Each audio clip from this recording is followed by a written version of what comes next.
అందరికీ అందరు ఎలా ఉన్నారు? నేనైతే ఏదో ఒకలాగున్నాను. నా మీద నాకే చాలా కోపంగా, చిరాకుగా ఇక కొన్ని టైంలో అసలు నేను మనిషినేనా అనైతే అనిపిస్తుంది. అసలు ఎవరైనా సరే వరలక్ష్మి వ్రతం రోజు ఎగ్ తింటారా? ఇంట్లోకి ఆ రోజు కౌసే వండుకోరు. కానీ నేను ఏకంగా వండుకొని తినేసాను. ఇగో గది నా బుద్ధి. కానీ ఇట్లా చేయడంలో నా తప్పేమీ లేదు అని జెప్పేసి నేను అనుకుంటాను. కానీ ఏదో ఒక వైపు మాత్రం ఏదో కొంచెము చిరాకుగా ఏదో జరగనట్టుగా అనిపిస్తుంది. నిజంగా చెప్పాలంటే యూట్యూబ్ ఓపెన్ చేస్తే చాలు మా ఇంట్లో వరలక్ష్మి వ్రతం ఇలా చేసుకున్నాను, అలా చేసుకున్నాను, ఇన్ని ప్రసాదాలు వండాను, వాయినాలు ఇచ్చుకున్నానని ఎంత మంచిగా చెప్తున్నారో వాళ్ళని చూస్తుంటే మనసు ఎంత సంతోషంగా అనిపిస్తుందో అంతే కోపం నా మీద నాకే వస్తుంది. మరి నేను గూడా యూట్యూబర్‌నే గదా! వాళ్ళలాగా ఇలా వరలక్ష్మి వ్రతం జేసుకొని, అమ్మవారికి ప్రసాదం సమర్పించుకొని, ఫోటోసు, వీడియోసు నేను గూడా అప్‌లోడ్ చేసి మీ అందరికీ చూపిచ్చొచ్చు గదా! నాకేమో ఆ బుద్ధి లేదాయె. కానీ వాళ్ళందరూ ఫోటోసు, వీడియోస్ కోసమే వ్రతం చేసుకున్నారని నేను అనట్లేదు. ఎందుకంటే ఎవరి ఆచారాలు వాళ్ళయి. వాళ్ళు చిన్నప్పటి నుంచి లేదా పెళ్ళైన తర్వాత ఈ వ్రతాలు జేసుకొని, లేదు అంటే మధ్యలో వాళ్ళకి మంచి జరిగితే నేను చేస్తాను అని మొక్కుకొని స్టార్ట్ చేసిన వాళ్ళు కూడా ఉంటారు. కానీ నాకు వరలక్ష్మి వ్రతం అంటే చిన్నప్పటి నుంచి స్కూల్ హాలిడే ఇచ్చేది అంతే. అంతకు మించి ఇంకా ఏం తెలీదు. మా చుట్టాలలో కానీ, మా అక్క వాళ్ళు కానీ ఎవరు కూడా ఈ వ్రతం చేసుకోవడం నేను చూడలేదు. ఇంకా దగ్గర నుంచి మా ఇంటి పక్కన పరిసరాల్లో కూడా ఈ వరలక్ష్మి వ్రతం అయితే నేను చూడలేదు. కానీ లాస్ట్ ఇయర్ వరలక్ష్మి వ్రతానికి మంచిగా ఇంట్లో పూజ చేసుకొని, చిన్నగా ప్రసాదం అయితే చేసి దేవునికైతే పెట్టాను. ఏకాదశి రోజు కూడా. కానీ ఈసారి ఏకాదశి రోజు పూజ చేసుకోలేదు. అలాగే వరలక్ష్మి వ్రతం రోజు గూడా. అయితే మా సార్ ఏకాదశికి ఫాస్టింగ్ ఉంటుండని చెప్పిన గదా! మొన్న ఎప్పుడంటే ఆ రోజు ఇంటికెళ్ళిండు గదా! డిసెంబర్‌లోనా? కాదు. మొన్నెప్పుడు ఇంటికి పోయిండు? మొన్న ఒకరోజు మధ్యలో అయితే ఒక సార్ వాళ్ళకి కొంచెం ప్రాబ్లమ్ ఉంది అని చెప్పేసి వాళ్ళ సన్ చనిపోయారని వెళ్ళిండని చెప్పిన కదా! తను వచ్చేటప్పుడు ట్రైన్‌లో ఏకాదశి వచ్చిందంట. ఆ రోజు మొత్తం మా సార్ అయితే ఫాస్టింగే ఉన్నారు. ఇక నేను ఒక్కదాన్ని ఈడున్నా కాబట్టి నాకు తెలవలేదు. ఇక వరలక్ష్మి వ్రతం కూడా అంతే. అయితే నేను చెప్తాను ఇదంతా ఎట్లా జరిగింది? ఏంది? నేనెందుకు ఫీల్ అవుతున్నానని.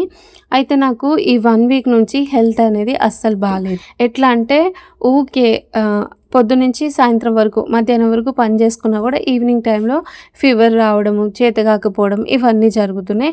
మెడిసిన్స్ ఏసుకుంటున్నాను, ఇంట్లో పని చేస్తున్నాను, తింటున్నాను, ఉంటున్నాను. ఇక ఇట్లనే అయితుంది. వీడియోస్ కూడా రెగ్యులర్‌గా అప్‌లోడ్ చేయలేదు ఈ వీకు. మీ అందరూ గమనించే ఉంటారు. అయితే జ్వరం రావడం ఒక ఎత్తంటే వీపులైతే బాగా నొప్పి పెట్టినాయి. ఎట్లా అంటే ఇప్పుడు గిన్నెలు తోముతున్నప్పుడు షోల్డర్స్ కింద వెనకాల వీపు భాగంలో నొప్పిలేస్తున్నాయి. వంట చేస్తున్నప్పుడు ఇట్లా హ్యాండ్స్ మూవ్ చేస్తున్నప్పుడల్లా అక్కడ కలుగు అని నొప్పి ఇట్లా గుచ్చుతూనే ఉన్నాయి. మనం ఏదైనా సరే ఒక పని చేస్తున్నప్పుడు 10 నిమిషాలు, 20 నిమిషాలు, 30 నిమిషాలు ఆ నొప్పిని ఓడ్చుకుంటాం. మళ్ళీ వెంటనే మనకు రెస్ట్ తీసుకోవాలి అన్నట్టుగా అనిపిస్తది. అలాగే ఒక 10 నిమిషాలు ఆపుతూ ఇంట్లో పని చేసుకుంటూ ఇలా అయితే అవుతుంది. ఇక ఇది కొంచెం ఈ వెడ్నెస్‌డే రోజు, థర్స్‌డే రోజు బాగా ఎక్కువైంది ఆ రోజు నొప్పి. ఎట్లా అంటే ఇట్లా ఎలెంకల వండుకుంటాం కదా! మనం పడుకున్నప్పుడు నేను కావాలనే కొంచెం ఆ హ్యాండ్‌ని మూవ్ చేద్దామని చెప్పేసి కాళ్ళని పట్టుకున్నాను. అట్లా పట్టుకుంటుంటే అసలు పట్టే వస్తలేదు. కలుక్కుమంటుంది. ఈ పక్క నుంచి ఆ పక్కకు మళ్ళినప్పుడు, ఆ పక్క నుంచి ఈ పక్కకు పడుకున్నా కూడా ఇట్లా నిటారుగా గుంజుతున్నట్టుగా అనిపిస్తుంది. ఇక నేనేమనుకున్నాను, ఇక చిరాకుగా ఉంది. ఈ నొప్పులు ఎక్కువనే అని చెప్పేసి వీడియోస్ కూడా రెగ్యులర్‌గా అప్‌లోడ్ చేయలేదు. థర్స్‌డే రోజు నైట్ ఇక ఎట్లా అంటే మనకు జ్వరం కానీ, లేకపోతే ఏదన్నా కొంచెం మనం యాక్టివ్‌గా లేదు అని తెలిసినా, మనకు ఏదైనా హెల్త్ ఇష్యూ ఉన్నప్పుడు ఎట్లా అంటే మన జుట్టు పొడిగా ఉందనుకో మనకు అది అస్సలు తగ్గినట్టు అనిపియదు. అందుకే నెత్తి నిండా మంచిగా నూనెను వేడి చేసుకొని నైట్ అయితే పెట్టుకొని జుట్టేసుకొని పడుకున్నాను. ఇంకా తెల్లారితే ఫ్రైడే అంటే మీకు తెలుసు కదా! ఎన్ని పనులుంటాయో. పొద్దున్న లేవాలి, బయట ఊకాలి, కడగాలి, ముగ్గేయాలి. ఇక నేనేమనుకున్నానంటే ఎట్లాగో ఈ వీపులన్నీ బాగా నొప్పి పెట్టినాయి. మళ్ళీ ఇప్పుడు నేను బయట అలికి, ముగ్గేసి ఇదంతా పని చేసినానుకో ఇంకా ఎక్కువ నొప్పులు పెడతాయి. ఇప్పటికే ఆరమ్మ ఘోరాలు అయితున్నాయి అని చెప్పేసి ఆడొక గంటన్నర, 2 గంటల పని ఉంటది కదా! అయితే నేను ఇంకా ముగ్గయితే వేయలేదు. పిల్లల్ని స్కూలుకి పంపించిన తర్వాత వ్లాగ్ స్టార్ట్ చేద్దామని అయితే అనుకున్నాను. అలాగే పిల్లలు పోయినాక వ్లాగ్ అయితే స్టార్ట్ చేశాను. అప్పటికి టైం అయితే 10 అవుతుంది. పిల్లల్ని స్కూల్‌కి పంపించిన తర్వాత ఆ రోజు అప్లోడ్ చేయాల్సిన వీడియోకి వాయిస్ అయితే కంప్లీట్ చేసుకొని ఇంకా 10:00కి స్టార్ట్ చేశాను. అయితే నిన్న నైట్ అన్నం తినలేదు, ఆకలేయలేదు. తర్వాత కొంచెం జ్వరంగా అనిపించింది. ఇక తెల్లారి లేవంగానే ఆకలి అవుతుంది. అయితే నాకు చాయ్ తాగాలనిపించింది. మళ్ళీ మార్నింగ్ టైము ఒక్కసారి చాయ్ తాగిననుకో మళ్ళీ ఖచ్చితంగా చాయ్ తాగాలనిపిస్తుంది. మళ్ళీ మార్నింగ్ కూడా స్టార్ట్ చేస్తానని చెప్పేసి ఇక ఇంట్లో మన పెసరపిండి అయితే ఉండెను. ఆ పెసరపిండి అయితే బయటికి తీసాను. కానీ దాంట్లో తినడానికి చట్నీ లేదు కదా! ఎప్పటినుంచో ఎగ్ దోస తినక చాలా రోజులు అవుతుంది. ఈరోజు ఎగ్ దోస వేసుకుందామని చెప్పేసి ఒక 2 ఎగ్స్ తీసుకొని దోస అయితే వేశాను. వెయ్యగానే నా ఫ్రెండ్ అయితే ఫోన్ చేసింది. అరే ఏం చేస్తున్నావు అని చెప్పేసి మాట్లాడి, ఈరోజు ఫ్రైడే కదా వరలక్ష్మి వ్రతం చేస్తున్నావా అని మంచిగా వీడియోస్ ఫొటోస్ అయితే తీసుకో అని చెప్పేసి అన్నది. అనంగానే నాకు అప్పుడు గుర్తొచ్చింది, ఈరోజు వరలక్ష్మి వ్రతమా అని చెప్పి. ఇప్పుడు మన దగ్గర అయితేనేమో వరలక్ష్మి వ్రతం అంటే ఎవరో ఒకరు అంటూ ఉంటారు, అరే రేపు వరలక్ష్మి వ్రతం అని చెప్పేసి తెలుస్తూ ఉంటుంది. పిల్లలకి స్కూలు హాలిడే ఇస్తారు, క్యాలెండర్ ఉంటుంది, ఇన్ని రకాలు ఉంటుంది. కానీ నాకేడనేమో నేను ఉందే ఒక్కదాన్ని. నాకు రేపు వరలక్ష్మి వ్రతం అని చెప్పేసి గుర్తు చేసేవాళ్ళు లేరు. అలాగా అని చెప్పేసి మా ఇంట్లో క్యాలెండర్ ఉందా అంటే తెలుగు క్యాలెండర్ లేదు. చూస్తేనేమో ఫోన్‌లో చూసుకోవాలి, లేదంటే లేదు. ఇక నాకున్న ఈ బిజీ రొటీన్‌లో ఎట్లుంటదంటే, ఈడ ఏమన్నా పండుగలొచ్చినా కూడా రోజు రొటీనే ఉంటది. పండుగలు రాకపోయినా రోజు రొటీనే ఉంటది. ఇక దీంట్లో ఏం స్పెషల్ ఉందని చెప్పేసి నేను ఆ డేట్స్ కూడా చక్కగా చూసుకోను. అలాగని చెప్పేసి మనం రోజు ఒకరితోని ఫోన్ మాట్లాడతామా అంటే, నాకు రోజు ఇట్లా కాల్ చేసే పర్సన్ ఉండరు. అంటే ఇప్పుడు మనకు ఫ్రెండ్స్ అయినా సరే, లేకపోతే ఫ్యామిలీ వాళ్ళైనా సరే, రోజుకు గీ టైంకి లేకపోతే రోజులో ఒక్కసారైనా ఫోన్ మాట్లాడతారు అని అనుకుంటాం కదా! అలాంటి పర్సన్స్ ఏం లేదు. జస్ట్ మాట్లాడతారు, అందరూ మాట్లాడతారు. కాకపోతే 3 రోజులకొకసారి, 4 రోజులకొకసారి, అవసరమైతే 10 రోజులకొకసారి అట్లా మాట్లాడతారు. మనోళ్ళనుకో రోజు మనం ఒకరితోని ఫోన్ మాట్లాడుతుంటే వాళ్ళ ద్వారానన్నా అరే రేపు ఇదుందే, రేపు అదుందే అని చెప్పేసి డిస్కషన్ జరుగుతది. నాకింకా అది గూడా లేదాయె. ఇక మేముండేది బీహార్ గాబట్టి, బీహార్‌లో వరలక్ష్మి వ్రతానికి హాలిడే అయితే ఉండదు గదా! వినాయక చవితికే హాలిడే ఇయ్యరు. వరలక్ష్మి వ్రతానికి ఇస్తారా? ఇక అందుకే నాకైతే ఆ రోజు పండుగని గుర్తులేదు. ఒకవేళ పండుగని గుర్తుంటే ఆ రోజు మంచిగా ఇల్లంతా క్లీన్ చేసుకొని, నేను గూడా దేవునికి దీపారాధన జేసుకొని, దీపం పెట్టుకొని, ప్రసాదం పెట్టుకొని, కొంచెం చిన్నపాటి పూజ అయితే చేసుకుందును. ఎందుకంటే లాస్ట్ ఇయర్ చేసుకున్నాను. మంచిగా అనిపించింది. ఈ ఇయర్ గూడా చేసుకోవాలి అనుకున్నాను. కానీ మొన్ననే కదా శ్రావణ మాసం స్టార్ట్ అయింది. ఇంకా ఉంటదేమో వరలక్ష్మి వ్రతం అని చెప్పేసి నేను అనుకున్నాను. ఇగో ఇంతలోనే ఇట్లా అయింది. మరి నేను మీకన్నా చెప్పాలి కదా! అరే నాకు తెలవదురా నాయన వరలక్ష్మి వ్రతం వస్తుందని. మీలో ఎవరికైనా తెలిస్తే కామెంట్ చేయరు అని చెప్తే మీరన్నా నాకు గుర్తు చేసేవాళ్ళు. ఇగ ఏం చేస్తాం, అన్ని తప్పులు మన వైపే పెట్టుకొని ఇది మిస్ అయినా, అది మిస్ అయినా, నా మీద నాకే కోపంగుంది, చిరాకుగుందని అనుకుంటే కుదురుతదా? అస్సలు కుదరదు. ఇక ఆ రోజైతే ఇంకా దోస చేసుకొని తినేసానింక. మా ఫ్రెండ్ చెప్పింది అప్పుడు ఫోన్ చేసి చెప్పిందని చెప్పినా కదా! దోస చేసుకొని తినేసాను. ఎందుకంటే కడుపులో ఎలుకలు పరిగెత్తుతున్నాయి. ఎట్లాగో ఇంట్లో ఇంకా కౌసు వాడేశాను. ఇక తినేసిన తర్వాత మళ్ళా అన్నం వండిన, కూర వండిన. అది పప్పు చారైతే చేసినా కదా! చేసిన తర్వాత మళ్ళీ నేను రొటీన్ అయితే రికార్డ్ చేయలేదు. చెప్పినా కదా! ఈ పులిగుంజుడు ఒకటి ఉందని చెప్పేసి. కొంచెం పని చేయంగానే అలసిపోయినట్టుగా అనిపిస్తున్నా. ఇక అప్పుడు ఈ రికార్డ్ చేసుకొని కెమెరా అటు ఇటు తిప్పే పరిస్థితిలో నేను లేనని చెప్పేసి అక్కడి వరకే ఆపేసాను. ఆ తర్వాత ఇంకోటేంటి అంటే కన్నయ్యని వాళ్ళ మేడం కొట్టిందనైతే తెలిసింది. నాకు కొంచెం కోపం వచ్చింది మేడం మీద, ఎందుకు చెప్పాలి అని. అయితే ఇంకా నేను కన్నయ్యతో పాటే టైమ్ స్పెండ్ చేసి తన హోంవర్క్ అంతా కంప్లీట్ చేయించాను. వీడియో రికార్డ్ చేయలేదు. ఇక మళ్ళీ సాటర్డే రోజు విషమ మా సారు స్కూల్‌కైతే పోయిండ్రు. వాళ్ళకి పొద్దున జావ అయితే చేసి పెట్టిన. తర్వాతనేమో విషమకి యాపిల్స్ కట్ చేసి పెట్టాను. బెండకాయ కూర వండిన. ఇంకా గోంగూర పచ్చడి అయితే చేసిన. ఇక ఈలోగా కిచెన్ క్లీన్ చేద్దామని చెప్పేసి మొన్నటి నుంచి చెప్తున్నా కదా! ఆ డబ్బాలు తోమాలి అని చెప్పి. అసలెట్లా అంటే ఆ పని జేస్తే ఇంకా ఎక్కువ నీరసంగా అయిపోతానేమో అని జెప్పేసి రేపు అని పోస్ట్‌పోన్ జేసుకుంటూ వస్తున్నాను. మొన్నటి వ్లాగ్‌లో గూడా మీరు జూడొచ్చు. ఈరోజైతే ఇంకా ఆ పనికి కంప్లీట్ చేద్దామనైతే స్టార్ట్ చేశాను. ఫస్ట్ ఇంకా కిచెన్‌లో ఉన్న డబ్బాలుంటాయి గదా! అవేంటి అంటే ఇక్కడ సైడ్‌కుంటాయి అవి. దాంట్లో పిండి ఉంటది గదా! ఎట్లా గోధుమ పిండి వాడతాం మేము. తర్వాత మల్టీగ్రెయిన్ పిండి అని చెప్పేసి అదొకటి ఉంటది. మళ్ళా శనగపిండి ఉంటది, బియ్యం పిండి ఉంటది. ఈ 4 పిండిలు వాడతాము.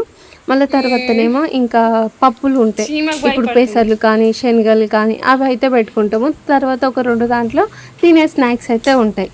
అవి మొన్న నేను ఇంటికి పోయి వచ్చినప్పుడు కొంచెం క్లీన్గానే ఉన్నాయి, అంత ముందుకే క్లీన్ చేసి పెట్టిపోయినా కదా. ఇప్పుడు క్లీన్ చేయాల్సిన అవసరం లేదనుకుంటే రోజు అక్కడ ఏంటంటే డబ్బాలన్నీ మంచిగానే ఉన్నాయి, కానీ అవి కొంచెం డల్లుగా అయిపోయినట్టుగా ఏనో ఒక దగ్గర ఇట్లా మనకు నీళ్ళ చుక్క పడితే మట్టి లాగా ఉంటుంది కదా, ఒక గట్ల కనిపిస్తున్నాయి. క్లీన్ చేద్దాం అని చెప్పేసి ఈరోజు డబ్బాలన్నీ ఖాళీ చేసి బయట అయితే వేసిన. ఇక 11 గంటలకు స్టార్ట్ అయిన వర్షం అస్సలు తగ్గదు. నేనేమో మా సారు విషయం వచ్చే వరకు పని కంప్లీట్ చేసుకుందాం అనుకున్నా. పొద్దుగాలనే వంట చేసిన, ఇదంతా క్లీనింగ్ కంప్లీట్ చేసుకుందాం అంటే 11 గంటలకు స్టార్ట్ అయిన వాన అస్సలు తగ్గుతలేదు. ఇంకా ఇక నేనేమో ఇంట్లోకి బయటికి తిరుగుడు, టైం చూసుడు, మా వాళ్ళు వచ్చే టైం అయింది, వాన తగ్గుతలేదు అని చెప్పేసి 1కి 10 సార్లు గులుగుడు ఇదే సరిపోయింది. ఇక అప్పటికి 12 అవుతుంది, ఫుల్ వర్షం వస్తుంది. నేను పోయి విషయం అని అయితే తీసుకొని వచ్చిన తర్వాత మళ్ళీ కొద్దిసేపు చూసిన. మళ్ళీ రోజేమో వీడియో ఎడిటింగ్ చేసుకోవడానికి వ్లాగ్ కూడా లేదు. మళ్ళీ షార్ట్ వీడియో ఏమైనా ఉందంటే షార్ట్ వీడియో కూడా రికార్డ్ చేయలేదు. ఇక అట్లనే 1:30 దాకా వెయిట్ చేశాను. ఇంకా మళ్ళీ 1:30కి మా సార్ వచ్చే టైం అయింది. స్కూల్ దగ్గరికి వర్షం వస్తుంది అంటే మళ్ళీ 2 అంబ్రిల్లాలు తీసుకొని స్కూల్ కాడికి వెళ్ళి ఇక మా సార్ అయితే వచ్చిన తర్వాత అందరం లంచ్ తినాలి కదా. నాకేమో నా పానం మొత్తం నా డబ్బాలు ఎప్పుడు తోమాలి, ఈ వర్షం ఎప్పుడు పోతుంది అని ఇదే పట్టుకుంది. ఇక అటు ఇటు 2 గంటలకైతే వర్షం పోయింది. ఇంకా మా సారు పిల్లలు అన్నం అయితే తినేశారు. ఈరోజు నేను చేసిన గోంగూర పచ్చడి ఎక్సలెంట్ అంటే ఎక్సలెంట్ కుదిరింది తెలుసా, సూపర్గా ఉంది. నాకు ఎప్పుడైనా సరే గోంగూర కూర మంచిగా వండుతున్నాను, కానీ పచ్చడిలోకి రాగానే ఒకసారి మిరపకాయలు ఎక్కువ వేస్తేనేమో కారం తక్కువై పులుపు ఎక్కువ అవుతుంది, అదే ఎక్కువ వేస్తేనేమో కారం ఎక్కువై పులుపు తక్కువ అవుతుంది, అదే మిరపకాయలు తక్కువ వేస్తే కారం తక్కువై పులుపు ఎక్కువ అవుతుంది. కానీ ఈరోజు మాత్రం సూపర్ టేస్టీగా వచ్చింది. నేను అప్పటికి షార్ట్ వీడియో అయితే రికార్డ్ చేశాను, కావాలంటే అప్లోడ్ చేస్తాను. ఇంకా పచ్చడిని చూస్తూ వాళ్ళు బాగుంది అనగానే నాకైతే కడుపు నిండిపోయింది. ఇక చెప్పిన మీరైతే తినురి, నేను నా పని చేసుకున్న తర్వాతనే తింటాను అని అయితే చెప్పాను. లేదు అంటే అన్నం తిన్నాం అనుకో ఇంకా ఇవన్నీ తోమలు అనిపించదు. వర్షం రావడం వల్ల సగం డబ్బాలు మొత్తం క్లీన్ అయిపోయినాయి తెలుసా. ఎట్లా అంటే పైన కొంచెం మట్టిగా కొంచెం ఉంటుంది కదా, అది మొత్తం క్లీన్ అయిపోయింది. నేను ఒక్కసారి ఇట్లా తోమగానే క్లీన్గా వచ్చేసాయి. అందుకే ఈ డబ్బాలు తోమడానికి ఈరోజు ఎక్కువ టైం ఏం పట్టలేదు. ఇంకా డబ్బాలని తోమేసి కడిగేస్తున్నాను.